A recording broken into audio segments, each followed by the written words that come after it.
Hello, audio listeners. Oh, and hello, video listeners. Hello, video listeners. Viewers. Viewers, rather. Listener viewers. All right, we're going to give that a minute to catch up before we start the actual show. But very excited to have Peter Newell with us. Peter, let me make sure I've got this right, too. Managing partner at BMNT Partners. Hey, thanks for the invitation. Appreciate it. That's correct? Okay. Here we go. Money burning a hole in your pocket? Then your money's probably on fire. Seek medical attention. If you want to support your favorite podcast, however, go to dailytechnewsshow.com/support. This is the Daily Tech News for Monday, December 14th, 2015. I'm Tom Merritt. Joining me today, as she does most Mondays, Ms. Veronica Belmont, DTNS contributor and host of Dear Veronica on Engadget. How are you doing, Veronica? I am fantastic. Happy Monday to all of you out there. Happy Monday to you as well. We're very excited today to have as well Peter Newell, managing partner at BMNT Partners. We're going to talk to him in our discussion segment about defense technology and Silicon Valley and how those two can work better together. Thank you for joining us as well, Mr. Newell. Hey, thanks for the appreciate it. We're going to get to that discussion in just a moment, but let's start off with our headlines. Wall Street Journal says its sources claim Samsung's Galaxy S7 and S7 Edge smartphones will have a pressure-sensitive display similar to the iPhone 6s 3D Touch and a new USB Type-C high-speed charging port. Other reported features include a micro SD slot, low-light camera that's flush with the camera back instead of sticking out, and you can expect that announcement to come at Mobile World Congress February 22nd with, according to the Wall Street Journal, a March release. Samsung not taking a lot of time between announcement and release there. That's exciting. A lot of great features there. I like Absolutely. that. And you know, some of them are catch-up features with the iPhone, but bringing back micro SD slots is going to make a lot of people happy. Definitely. The Robert Online pointed out Google updated its Maps app for iOS, catching it up to the Android version. iOS users can now save portions of Maps offline, allowing directions and search without a connection, although it won't do mass transit or walking directions. iOS users also get gas prices along your route and indications of when destinations are the busiest. So catch up in the other direction. Yes. Google Maps giving iOS users. The gas prices thing is of great concern to myself and my dog. Both very into knowing gassy? Your dogs are very gassy. Okay. Yeah. spsheridan wanted us to note that New York Attorney General Eric Schneiderman wants your help gathering data as part of a probe into Verizon, Cablevision, and Time Warner's advertised speeds. Whoa, that's exciting. The New York Attorney General has created the website internethealthtest.org to measure speed. Users are then, after they've submitted the test, asked to send screenshots of the test results, plus fill out an online form. Not sure why it couldn't all just be collected automatically. But the idea is to essentially look into these interconnection agreements to see how they're affecting speed. So not just the speeds delivered directly from the company, and also see that if you're paying for 50 megabits per second, you get at least close to 50 megabits per second. Yeah, I think that's I don't know why I'm so excited by this idea. I feel like it's somehow the the government and the people working together to take down the cable industries and the cell industries, which are not my favorite industries. Yeah. A little bit, maybe that's really where this is coming from. I would not be surprised. But, you know, like speedtest.org has always done, just the idea of people having more awareness of what they're actually getting.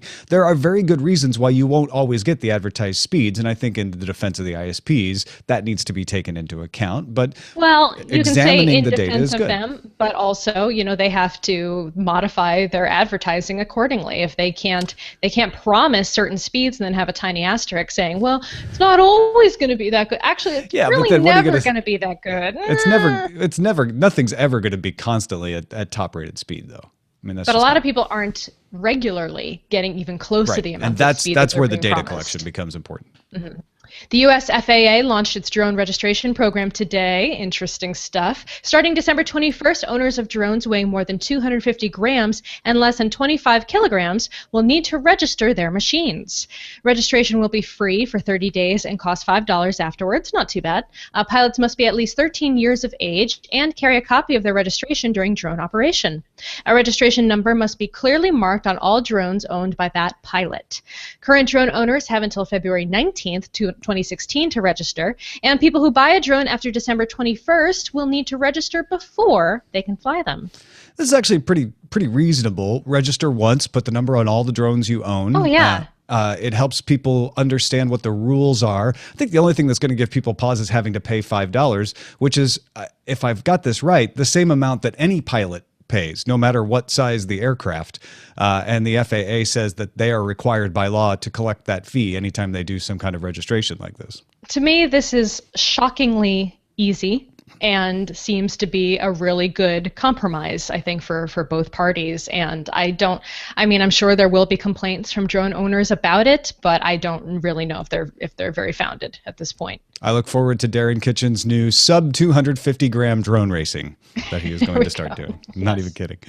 EFC88 on our subreddit noted the Torrent Freak article about a product called WebTorrent. It's a web-based method of handling torrents using WebRTC. The project launched by Stanford grad Faris Abu Khadija could significantly cut down on video delivery problems. In fact, Netflix has contacted Faris and mentioned WebTorrent in one of their job postings. WebTorrents still needs some improvements, though. Not all browsers support WebRTC, and WebTorrent, because it's using RTC, can't talk to some traditional torrent clients yet, but they're working on that as well. The idea that Netflix would actually get better at peak times when more people are using it could be the case if Netflix or companies like that adopted this.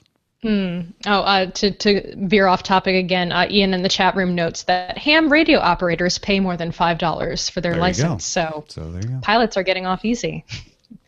Following on last week's story about airlines banning so-called hoverboards, Amazon will now require all sellers of the rolly boards to submit proof of battery and charger safety standards. Airlines have blanket banned the devices because models often do not meet the standards and batteries are often mislabeled. And I don't know if you've been talking about this at all, but they've been exploding. Well, going on there fire. have been a couple of incidents. No, they're exploding all over the country, Tom. Exploding constantly. You're not doing journalism right. They are exploding all over the place. There has been a problem with that, and a lot of times it's because the battery is labeled at being a particular power level, and it's not. It's actually a higher power than that. So. Hence the airline saying, no, we're not going to allow these things on. And Amazon stepping in and saying, you know what, we would like to make sure that you are really selling what you say you are and that it's up to safety standards. See what I have to say about hoverboards in our prediction show. The Times of India reports Apple has cut the price of the iPhone 5S in India from 44,000 rupees to 24,999 rupees. Call it 25,000 rupees. That's about $370 US. List price for an unlocked iPhone 5S in the US is $450. So India now one of the cheapest places to get an iPhone 5S. The 5S accounts for more than 50% of iPhone sales in India already. So Apple trying to goose that number, also trying to help their Q4 numbers look good. This puts the 5S in competition with the Samsung A and E series in India. Motherboard notes a post from Cold Hack that Twitter has notified some users that it believes their accounts have been targets of a state-sponsored attack. Twitter says it has no evidence that any account information was obtained, but attackers were after email, IP addresses, and phone numbers. Google and Facebook have policies to notify about such attempts, but this is the first known alert from Twitter. Yeah, a couple of Tor people who work on the Tor projects got these. Most of the people who got them were involved in security research in some way, although not everyone that Motherboard was able to contact. So interesting to wonder what country would be, what state actor would be behind this, but Twitter didn't say, neither did Motherboard. So many options. Yeah. So many possibilities. There's about 4 that I could think of right off the top. Yeah. Samsung has officially asked the U.S. Supreme Court to hear an appeal of its patent dispute with Apple. That's the one that a jury ruled on in 2012. That's still going on. So that old thing. Now we're going to get the Supreme Court weigh in, probably about the jury amount, not so much about whether the patent was violated or not. Stay tuned. And finally, the Wall Street Journal says that, quote, a person familiar with the matter tells it that the U.S. Department of Homeland Security is planning to look at social media posts as part of its process for approving visas to foreign visitors. The department has experimented intermittently with reviewing social posts since earlier this year. Yeah, they've been looking at Facebook posts already a little bit. So the Wall Street Journal says that they're going to make that just standard procedure, or at least try to. If you find this surprising, you shouldn't. Yeah, it's public available information, which I think, in cases of visa approval, you look at publicly available information. So If your bosses are looking, the government is That's probably right. also looking. Thanks to folks who submit stories on our subreddit. dailytechnewsshow.reddit.com helps us put this lineup together every day. As you heard, lots of stuff came straight out of there. We don't even always credit the same person because we don't want you to hear their name over and over and over again, but we appreciate every single person who submits in the subreddit. Get in there and do some voting. If you nothing else, dailytechnewsshow.reddit.com, and that is a look at the headlines. All right. Thank you for your patience, Mr. Newell. Peter Newell is managing partner at BMNT Partners, as I said. He served for 32 years, tours in Panama, Kosovo, Iraq, and at one point was put in charge of a unit called the Rapid Equipping Force, charged with getting new tech into the field quickly. You've also recently started involvement in something called Hacking for Defense. Can you tell us a little bit about that? Sure. So Hacking for Defense is really a manifestation of the work that we were doing at the Rapid Equipping Force, primarily focused on solving challenging problems in Afghanistan and Iraq between 2010 and 2013. And essentially with Hacking for Defense, for the longest time we were frustrated by not reaching a broader audience of potential problem solvers. And from my experience journeying into places like MIT and Silicon Valley, I always found that my discussions with young students and startups and other folks were absolutely fascinating. But neither side knew how to find a pathway by which we could come together to actually very rapidly turn a solution to something. So about a year ago, we were asked to demonstrate the fact that it was possible to get folks in Silicon Valley interested in actually working with the government, primarily the Department of Defense, to solve problems. We ran a very quick prototype with them, and then as part of the outbrief, one of our recommendations was to turn that prototype into a 4-credit graduate level class at Stanford, and actually trying to hit the ball quite a bit harder. So Hacking for Defense today is now a partnership between Steve Blank and his Lean Launchpad movement, BM&T, my company, and our problem curation efforts in Stanford University, and what I suspect will be dozens of universities over the next year or so. So it seems to me that the government has kind of really come full circle with Silicon Valley. I was reading a bunch of Steve Blank's blog posts on the subject, and he kind of points out that Silicon Valley first really got its start as a hotbed of electronic intelligence information for the government, and it wasn't really until much later when private money started really pouring in. So do you see a relation between that and what's happening now with the government looking to private companies to help it innovate much more quickly than they can really accomplish internally? I absolutely do, and I'll tell you first that working with Steve Blank is, I liken it to grabbing a commons tail and trying to keep up with it. But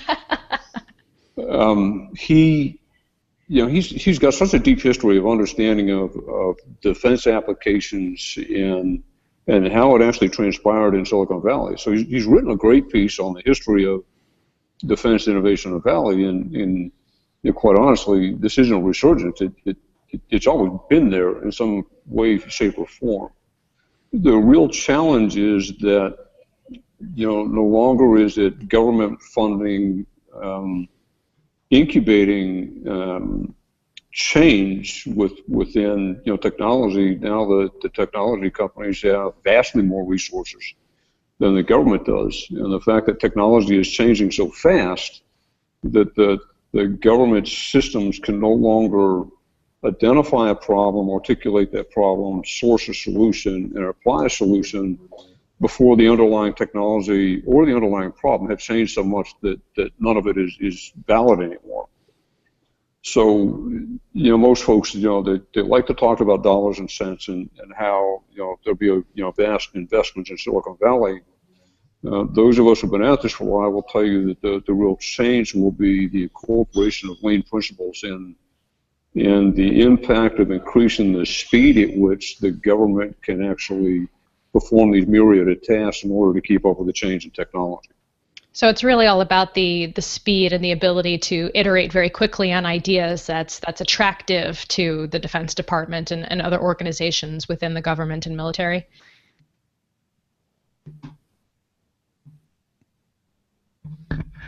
Did we lose him? No, I think we did. That's too bad, because I think we were starting on right into the thing that most people find surprising, which is the idea that the Department of Defense might be able to speed things up. And here's somebody who's been inside of that, knows how those wheels turn, has worked inside as part of that rapid equipment deployment force to try to speed things up, and then is now on the outside in a private company, understanding both sides of this, saying, "Hey guys, you need to work together here." There was an interesting parallel that you were reading about from Blank on how the military does things that is sort of similar to the startup mentality. Yeah, there's a military strategist named John Boyd, and he's very well known. He was a pilot in the Air Force, I believe, and he developed a strategy called OODA, the OODA loop: observe, orient, decide, and act. And that kind of gave units within the military, and excuse me to anyone in the armed forces or military who is listening to me talk and is like, okay, she's almost got that right, but she's not quite there. It's not my area of expertise, but this is just what I've kind of learned in my research for this piece. But it's giving them the freedom to kind of be much more agile in a military scenario and be able to do things based on the information and equipment that they have at the time, instead of really needing to be a top-down kind of organization where they're getting commands way high up with people who may not necessarily know exactly what's happening on the ground. So they were able to adapt in real time and be able to figure out what to do in that situation. That kind of made me feel like those being able to have those quick in the field decisions is very similar to kind of that agile startup methodology of being able to adapt very quickly to a changing market and being able to pivot in real time. And I think that's a kind of interesting parallel that I was really excited to kind of talk about.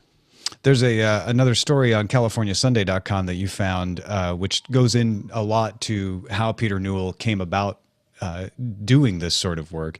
And it talks about the Rapid Equipping Force and how his big thing when he took over that unit was that the unit was coming up with solutions and then bringing them to the field. And he decided to reverse that process and say, let's find out what they need first, and then try to engineer solutions to that, which I think it seems obvious in retrospect. But again, when you tell a unit, like, come up with solutions, they feel like they need to come up with the solutions. And he was doing user-based development there, essentially. Yeah, exactly.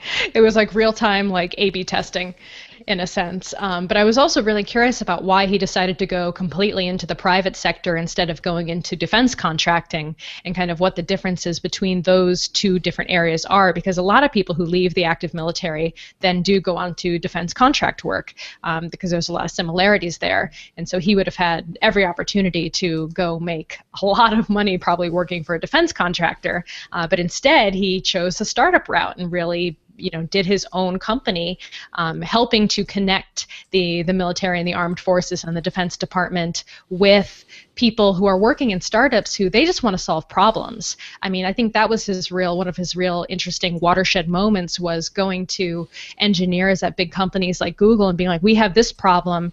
They didn't really... It's not that they don't care, they're just excited by the idea of a problem that they can just really dig into and solve very quickly. They're not thinking about resources. They're thinking about what is the most convenient and quick solution to a very difficult problem, because that's how technology companies work. Yeah. Especially when you're like Google and you have infinite resources and infinite money and almost infinite brain power. It's a fascinating thing to apply to these kinds of issues. Another paragraph in that California Sunday Magazine article illustrates exactly what you're talking about. It's when Newell was still at the Rapid Equipping Force, he met with an engineer at Google, talking about a solution for off-the-grid outposts in Afghanistan and trucking in fuel. And Newell asked the engineer how much it would cost to have Google research the Army's project, to research the project. And the engineer drew a giant circle on a whiteboard and said, that's my budget. put a smaller circle inside, said, that's your budget. I'm not interested in your money. I'm interested in your problem. And Newell said in this article, right. That's when I learned about the fallacy of the Pentagon's model when it comes to Silicon Valley. They are looking for problems that they can solve and bring to market. They don't need to be paid to do the research. And yes, there are Beatmasters mentioning in the chat, like, is this another Manhattan Project? And, there are parallels to those kinds of things. I mean, we've seen kind of state-sponsored projects and research like this with the National Science Foundation, who, by the way, I hadn't even thought of since watching public broadcasting like Sesame Street and like Square One. By the National Science brought Foundation. To you by the National Science Foundation. It's like, oh my gosh, no, there's more to it than I ever knew. So that's, there's definitely, there's feelings of that again, I think, in a lot of ways. And hopefully they don't have the same ultimate end goal as the Manhattan Project, but trying to keep the troops safe and make things more efficient and potentially less expensive and less dangerous, I think is good all around. It's an incredibly difficult problem when you have a bureaucracy that moves slowly, and yet when an army is in the field, again, most of these articles that we've got linked in the show notes talk about the fact that armies are very good at adapting when they're doing their job, when they're in a defense situation. But during peacetime, the wheels sort of tend to grind slowly, bureaucratically. And so you need someone who understands that, why that happens, to be able to talk to that side of the problem and say, you guys need to move faster, and you need to move faster so that you can take advantage of the rapid developments that folks in startups are doing, because they're not going to wait around for you. Yeah. So totally, I mean, this is one of the stories that I got very sucked into. I mean, Tom knows I pitched this story a couple of months ago, and I've just been chomping at the bit to get to it. And it's unfortunate that we lost Mr. Newell here today, but hopefully we can either get him back on or have him on the show another time to answer some of the questions I've cooked up for him. Yeah, and maybe we'll I don't know, we'll talk about it. Maybe we can do a phone interview with him. It sounds like it's it's a more difficult situation for him to make it into a place that has reliable internet as it is for so many of us sometimes right at the live time. But maybe we can do it when it's They're just down on the peninsula. I'll just drive down for the day and get an in-person interview, record it that way. We'll see what what Jenny can cook up for me. We'll see what we can come up with. But thanks again to Peter Newell for joining us. We've been trying to get him back, but it apparently is just not working. So we very much thank him for taking the time that we did have with him. Wish we would have started. Maybe we should have started with him instead of the headlines. It would have been revolutionary. But you can go to bmtpartners.com if you want to know more about his company, and you can of course go to our show notes for links to that California Sunday article and links to The Inconvenient History of Silicon Valley by Steve Blank and more at dailytechnewsshow.com. Our pick of the day comes from Martin. I don't know if you've heard, Veronica, but there's a world premiere of a little movie called Star Wars: The Force Awakens happening today, and it comes out into wide release on Thursday. That's the one with Captain Kirk, right? That's the No, that's a different star. That's the one with the doctor guy. That's not the Fast and Furious one. No, it's not the doctor. It's the one with the big Tarzan bear. Oh, the Tarzan bear. And the mercenary guy and the bad robe guys. Got it. To anyone with access to a set of Google Cardboard, Martin highly recommends the official Star Wars app. They've just added a section with daily Pi R Spsheridan videos. Some of you call them 360-degree videos, but that's cheating the top part. It's about a minute long, but they look amazing. I hear that you lucky people in America can get free Star Wars-themed Google Cardboard at the moment, too, so no excuse not to try it. Anyway, yeah, if you got some Google Cardboard and you got the right phone, you might want to do a little VR. I did the Google Cardboard for the Blue Angels. Have you tried that one? No. Amazing. I have. It's amazing. It's amazing. Hi, Jenny. Hi. I'm just coming in because I just watched that Jakku Spy Star Wars thing, and it is incredible. The sound is great. Like, you have to wear headsets when you do it, but it just gives you the chills. And just looking around in cardboard at that area in Star Wars is like pretty mind-blowing. Yeah. Oh man, yeah, the Blue Angels one I did a couple of nights ago, and Ryan called me and was like, "You got to try this." He put it on my head, and I was in a swivel chair, and at first I was only looking forward, and then I somehow like swiveled a little bit, and I saw like out the window the other Blue Angel right next to me, and he said afterwards, after I took it off, he's like, "You have never been funnier, because you were just sitting there going, oh no, you're too close, you're."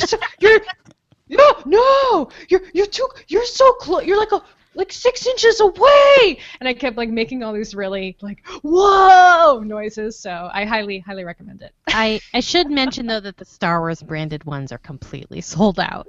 That's my one thing. I found The that Star Wars yesterday. branded cardboard. Yeah, cardboard. Not the app. They not don't the sell app. out of apps. Yeah, the actually. awesome cardboard that looks like R2-D2 is sold out. Well, that's Lovely. such is the way of things.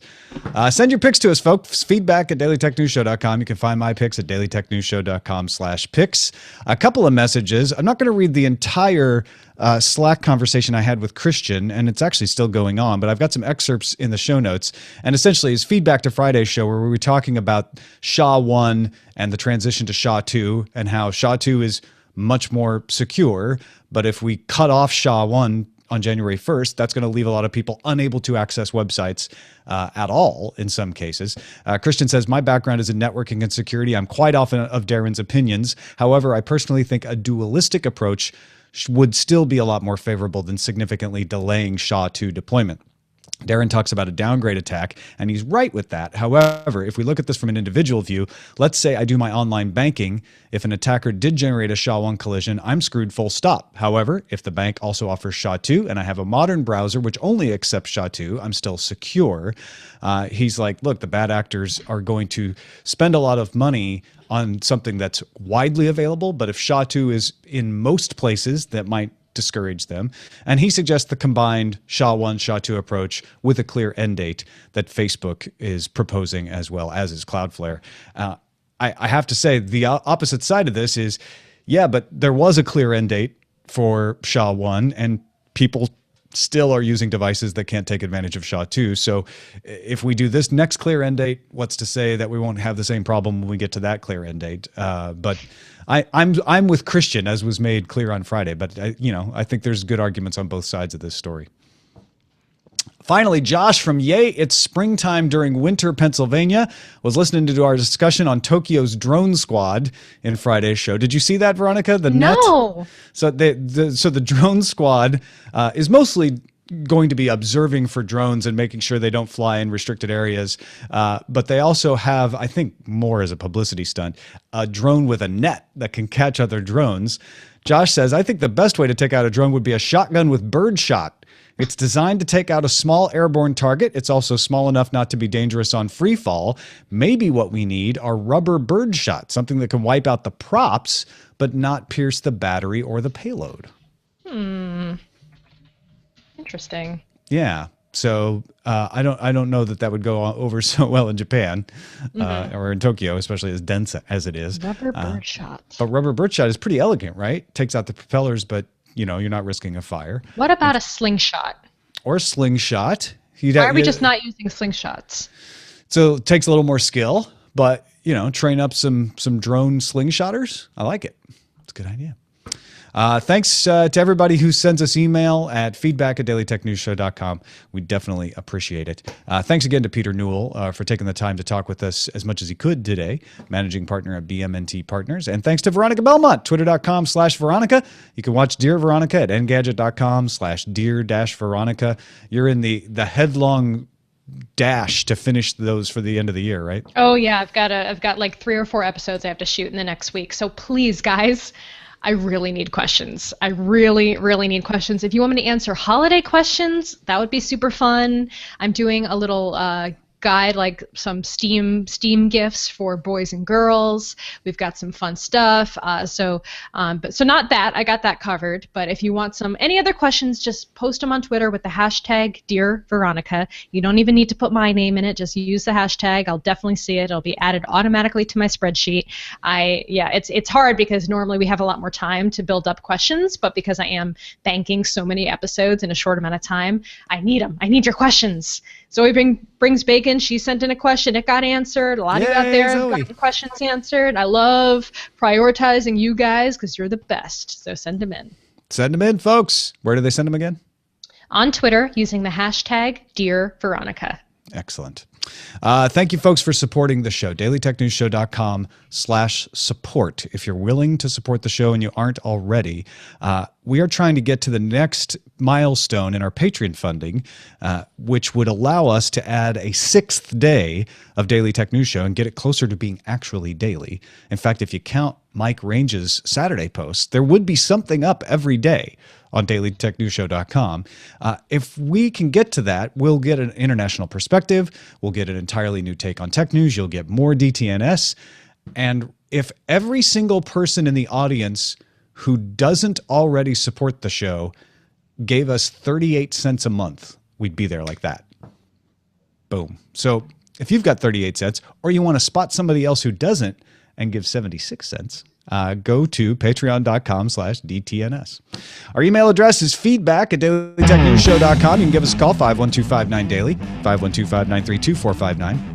Catch the show live Monday through Friday at 4:30 p.m. Eastern at alphageekradio.com and diamondclub.tv, and visit our website at dailytechnewsshow.com. Speaking of Alpha Geek Radio, Todd Whitehead will be with us tomorrow. Talk to you then. This show is part of the Frog Pants Network. Get more at frogpants.com.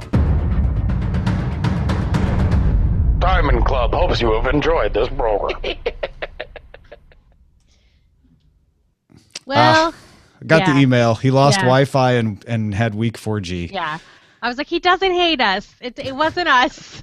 He didn't get. I was like, day too much. Did I say something? Did I know too much? I know. I thought maybe there was like all of a sudden he was in a public area. There was like a conversation behind him that shouldn't have been on the live. Oh, you went way beyond what I thought. Yeah, that was like next level. My conspiracy honest theory thought was, oh, maybe the local system administrator killed Hangouts. Nobody ever Yeah. uses it and noticed weird traffic and was like, what's that?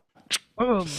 Well, no. So he, I pitched him, Veronica, your idea of going down there and doing a taped interview because I think that great. would actually be great.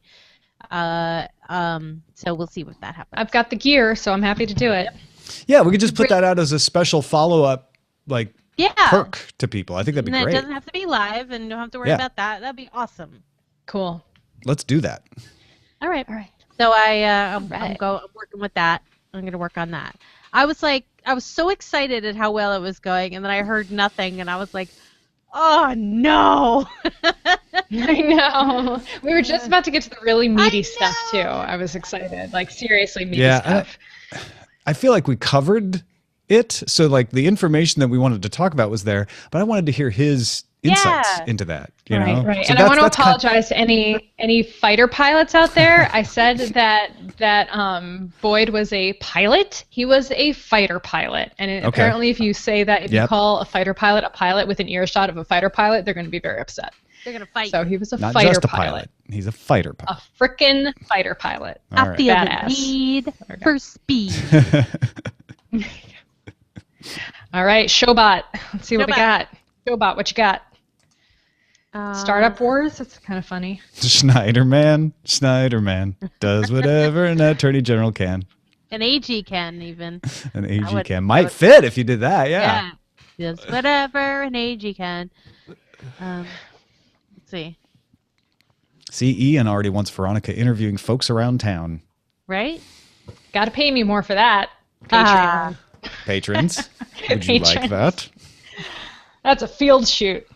You want to pay Yeah, for my right. gas? You know Veronica's field rate? Mileage. It's a lot. It's a lot. It's a lot. It's a lot. Does this registration number make my drone look big? That's funny. Uh, That's too long.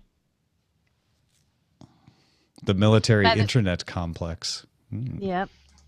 By the way, as a public service announcement, the Star Wars premiere is tonight, and at 5:30 Pacific, the live stream will be happening. So if, like me, you live 5 blocks from it and don't want to walk, it will be on the internet with much better access. Wait, what? They're not streaming the movie. No, are you kidding? They're streaming the red carpet. They're just streaming people walking up? No, interviews and stuff. It's the Carboni thing. Oh, okay. You know, like what I did, but with Game of Thrones. Which is cooler, by far. Thank you. Much Thank you. cooler. And much more of a sustainable job career. Whatever. If I got... Yeah, Carboni. Yeah. Carboni. Whatever. If I lived in LA, I'd get jobs too. Maybe. I know. And if I lived in San Francisco, I'd get lots of jobs too. You two should swap. We should just swap. What are you talking about? You do entertainment-y stuff. No, because everything here is not to get on a terrible tangent before we pick the title, but Yeah, we haven't picked the title yet. I need to pick the title. yeah, Drone papers, please. Military internet. Startup wars. Startup Wars. Veronica, what do you think? I kind of like Startup Wars. All right, done. Startup wars is it. Carry on. What were you going to say? Okay, I was just going to say that unfortunately, a lot of the entertainment stuff here is awful because it involves chasing celebrities, not interviewing people of interest. When you're actually here, it's just junkety, and the junkets are their own version of heck because you don't want an interview. I don't know. I've done it, and I feel icky doing it. So until I can find a thing that doesn't make me feel icky, I don't want to do it. Hence,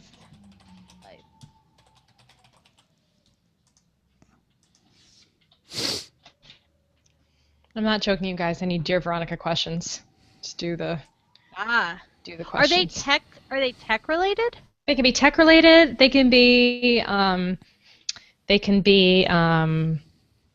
science related. They can be social media related. They can be just regular like agony column questions. Okay. They can be pretty much literally. I answered a question about ghost girlfriends last week.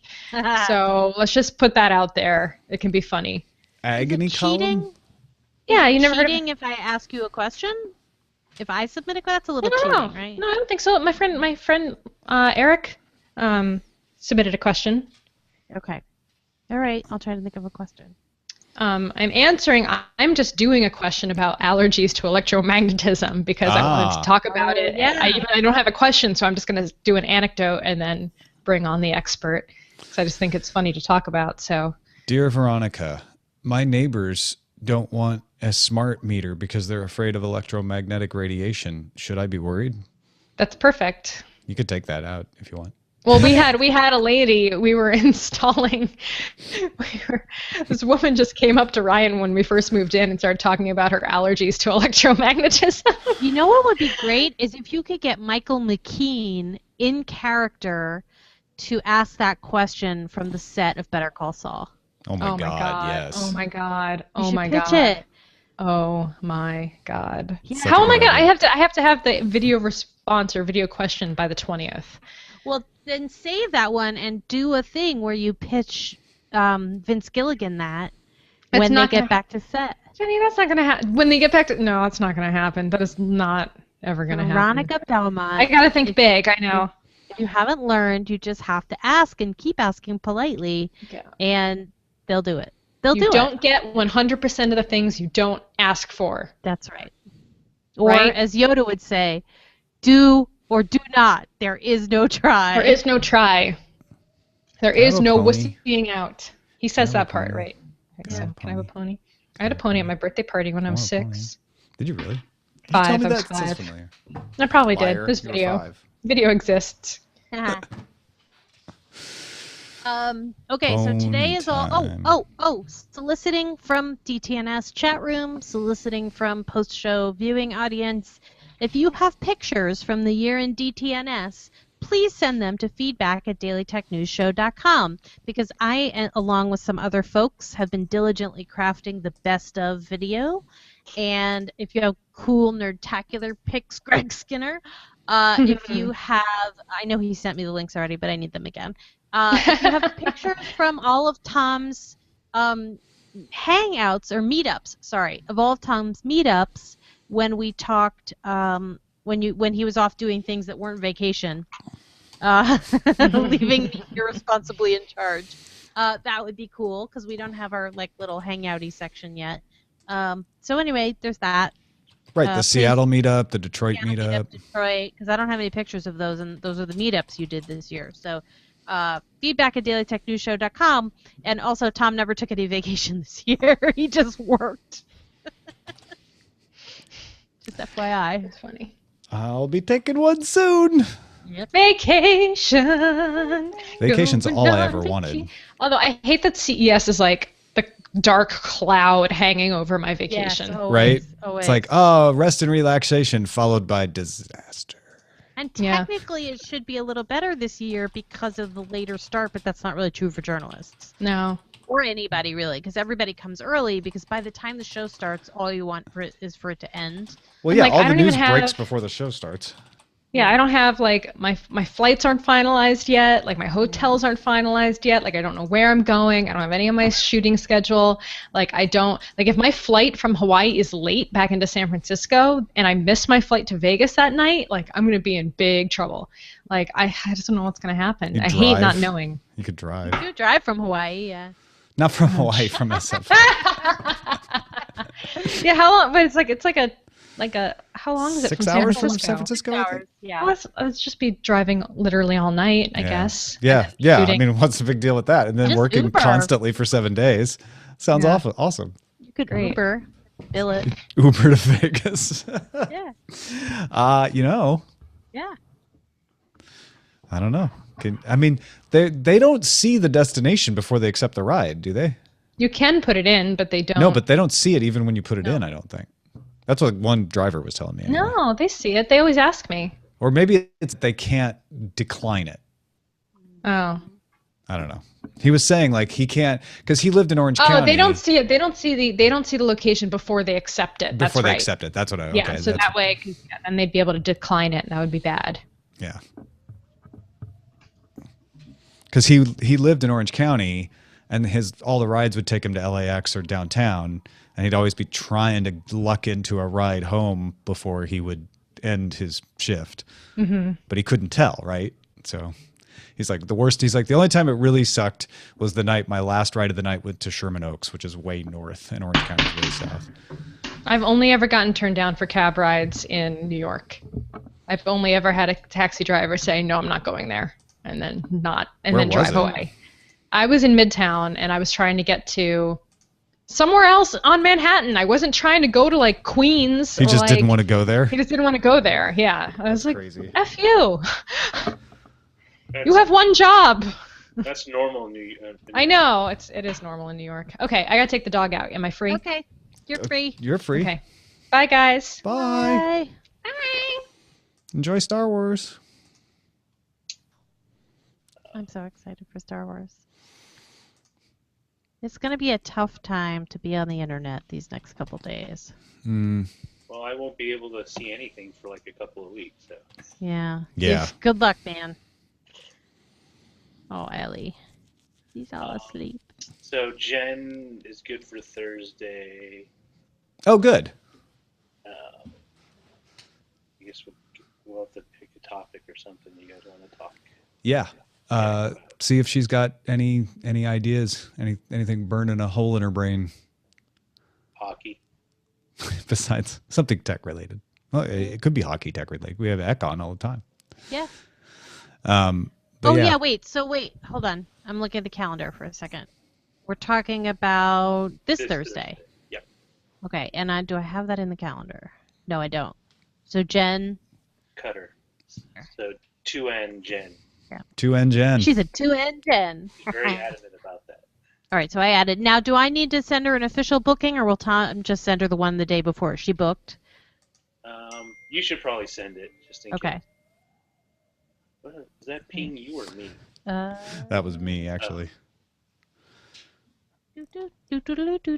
Can I tell you also that the Star Trek Beyond trailer just came out, and I'm so excited. Such a good week. It's a very divisive trailer. Is it? Right. I love it. You know why I love it? Because they're using music from the first movie, which is a cue to say we are the first movie and not the second movie. What does that mean? They already came out with 2 movies.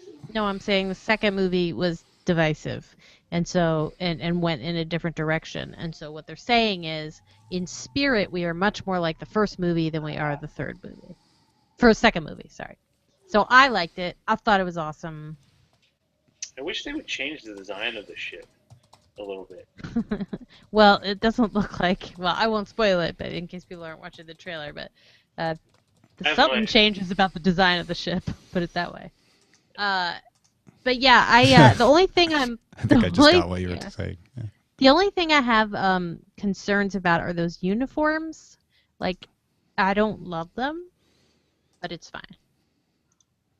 Every time they change the uniforms. Oh, I didn't even notice that they had changed them. The coats, the outer coats with the blue and the yellow. I'm like, is that? So it's original series style generally, but they're doing the next generation coat thing. Is that what it is?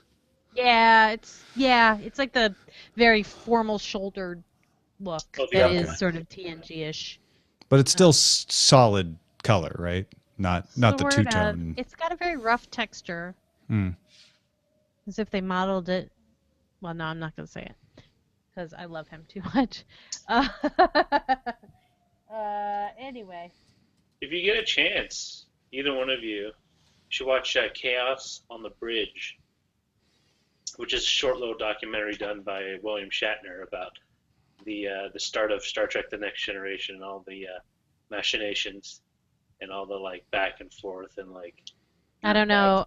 I tried to watch the Captain's documentary. Oh, and it's better than the Captain's. Almost vomited. There's precious very little Shatner in it. He just opens it and like just segues between different scenes, and most of it is just the former writers and stuff talking about how like people were how Gene Roddenberry was like incredibly high-handed and like he had this vision of how the future would look, and it can't be like this and that. They had a great one on when they hired Patrick Stewart, and some guy said one of the guy from Paramount was saying it's like he's they're looking at it, so he's bald, and Gene Roddenberry turns to it and it's like it's the 23rd century, doesn't matter. Very interesting. It was actually very eye-opening on why the series changed as abruptly as it did during like season 3 to 4 and up. All right, I'll give it a try. I'll give it a go.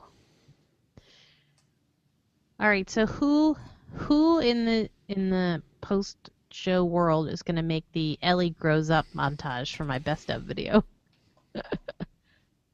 Grows up. Well, from like a little baby to a bigger baby. But like all the video clips are like little tiny ones. Yeah, it would just be like a little still shot. From like a little nugget to what she is now, which is asleep. I'll see what I can do. I gotta. It's a lot. It would be a lot. It's like more work than it's worth, really. Except that it would be awesome. I still have to write the cover letter and redo my resume for SpaceX. Which would be cool if I got it. You're still live. Huh? You're still live. Be cool if I got it. Yeah. I mean, I think that's entirely true.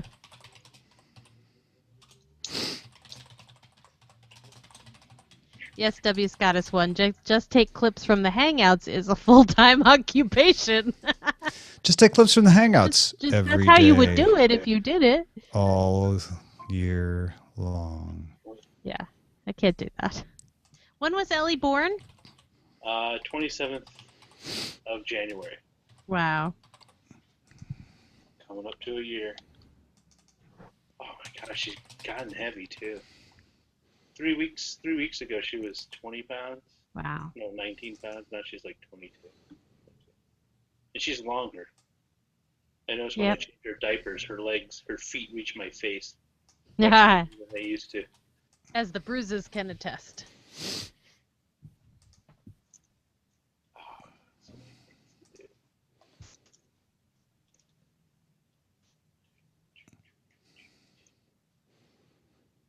Thursday will be cool. Rain stops. Let me ask her right now. Wow, you can't even tweet about CES without weird tech companies starting to follow you. You know what? Yep. I did CES for 12 years straight. I have never been more happy never to have to go back to Vegas for that again. Yeah. Every year I say I'm not going to go, and every year I end up going. Are you going this year? I don't know. That's an open question. So you're saying you're at the start of the cycle where you have said you aren't going. This year I won't go. Yeah. Well, did you get badges and all the rest? Someone always convinces me into it. No, I will say it's cool if you aren't one of those people that needs to get turned around quickly. Like, yeah, I got this, interview got turned around. Yeah, if you're not trying to cover it live, right? Like not even just live streaming, but like same day. Yeah. Basically, as long as you don't have to use any mobile device from the floor, it's fine. And then if you do, it's a nightmare. They do the press conferences, and it's amazing because, like, whatever blog, TechCrunch or VentureBeat, they'll have like 2 or 3 people in there, and then suddenly they all kind of flood out as soon as the door opens. I hate to use this term, but it's kind of like rats leaving a sinking ship. Oh, yeah. Yeah, well, the whole conference is still set up with a 1950s style of reporting, which is I go attend the event, I make my notes, I go back at the end of the day to my hotel room, I type up my story, and then I phone it into the office for the next day's edition. Works great for that. You got to publish right away? Forget it. I mean, don't forget it. It's just really hard. Showed up. My gosh. What is going on over there? I think Jenny's being attacked. Jenny's being attacked by a dog. Roger's being attacked by a baby. I'm being attacked. By a sleeping baby. CES to me is just like, just be virtual already. Like, I can't wait for 5 years from now when CES or set up press conferences and things for the journalist side. I understand there's a whole trade show side that really underpins the thing, and you have to do certain things for that. But for the press conference side, like we're getting to the point where you can provide ample bandwidth and just let people stream and blog from right there rather than making them rush out. Schedule it so that you don't have to. I don't know. There should be about 8,000 more little press booths. Yeah. Well, part of it is they try to one-up each other. So schedule at the same time. Exactly. I was about to say schedule it so you don't have to race from one to the other, but the companies don't want that. They want, they want you to undercover their competition. So. And then you go to the LG or Samsung, and you really just want to hear about the new phone or the new TV, and you have to listen to like 45 minutes of new washers and refrigerators. I was just reminded when Patrick Norton at the beginning of this year was talking about like his description of CES, which was crap, crap, crap, ooh, crap, crap, crap, mobile phone cover, crap, crap, crap, and then washing machines with extra jets. Well, it's very telling because they're pushing all these new technologies into durable goods that people really didn't need before, like smart washers and stuff, because they don't have. Their margins are so thin on the TVs and phones. They're trying to get people to buy other things. The thing is, do you really need a washing machine that you can communicate with your phone? Like, when it's not like when it's done. Yeah, you do when your phone's in the washing machine. Well, it's not like if you could get it so an arm comes in and picks out your wet clothes and drops it in the dryer and starts it, that would be cool. Or how about a combined washer dryer in one thing where it drops your clothing from the washer down into the dryer. That exists without you having to do it. Well, I've never seen one. Maybe they don't sell them at. They have combined washer dryers like that. I don't think they work very well. I think that's the problem. Yeah, that's about right. All right. Well, thanks everybody for watching, and we will be back with Todd Whitehead tomorrow. Goodbye.